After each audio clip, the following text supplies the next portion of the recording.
বলো তোমার জন্য কি করতে পারি? থাক, আপনাকে আর কিছু করতে হবে না, করে করেই তো আজ এই অবস্থা। ও তুই নাকি কি কি কেসটা কি কেসটা কি? আপনি কি কিছুই বুঝতে পারছেন না নাকি? প্রেগন্যান্ট, দেখুন। ও তুই ও কি কি কি করে হলো? গত মাসের 15 তারিখ ঝড় জলের রাত আমি আর আমার বয়ফ্রেন্ড ঘুরতে গিয়ে আটকে গিয়েছিলাম। হঠাৎ লোডশেডিং হয়ে গেল যা, আর আমি ওর উপর গিয়ে পড়ে গেলাম। আচ্ছা মানে কি পড়লেন পড়লেন তো একবারে ওইটার উপরে গিয়ে পড়লেন? এই ঠিক এই কথাটাই আমি ওকে বলেছিলাম। বিশ্বাস করুন, আমি ওর উপর পড়েছিলাম ঠিকই, কিন্তু ওটার উপর পড়িনি। আপনি আমাকে একটা কথা বলুন, অন্ধকারে আপনি করছিলেনটা কি? সালোয়ার কামিজটা কোথায় পড়েছিল সেটাই খুঁজে পাচ্ছিলাম না। ও বাবা, তার মানে যা হবার তা হয়ে গেছিল।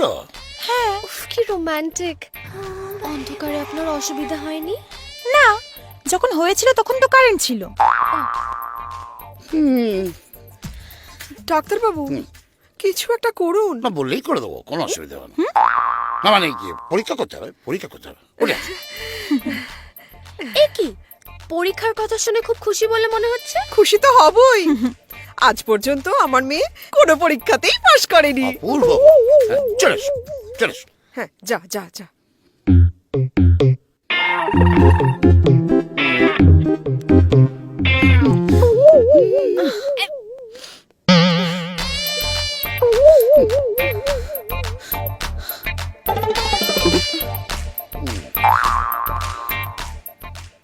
পরীক্ষা করতে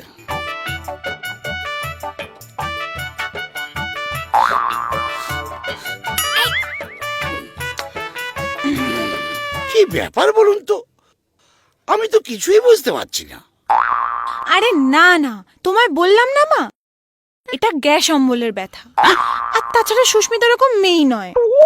সুস্মিতা? সুস্মিতাটা কে? আরে বাবা, কে আবার? আমার বয়ফ্রেন্ড। বয়ফ্রেন্ড?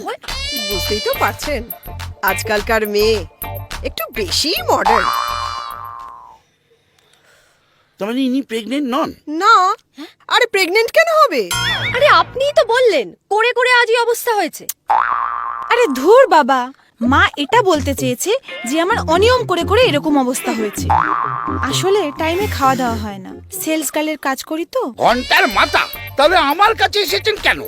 আরে পেটে ব্যথাটা কেন সেইটা জানতে এসেছি।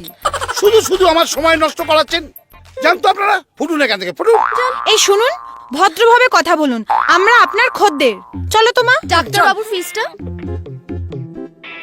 বালের ডাক্তার। এই, মুখ সামলে কথা বলবেন। আমার নাম টিপে ধর। হ্যালো করি মাখো তেল, আর তা না হলে টিপে দেবো তোমার কদবেল। ও মা, পেমেন্ট।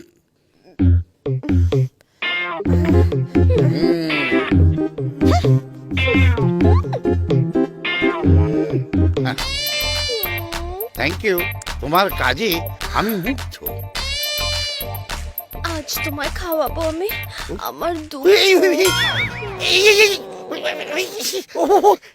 টিপি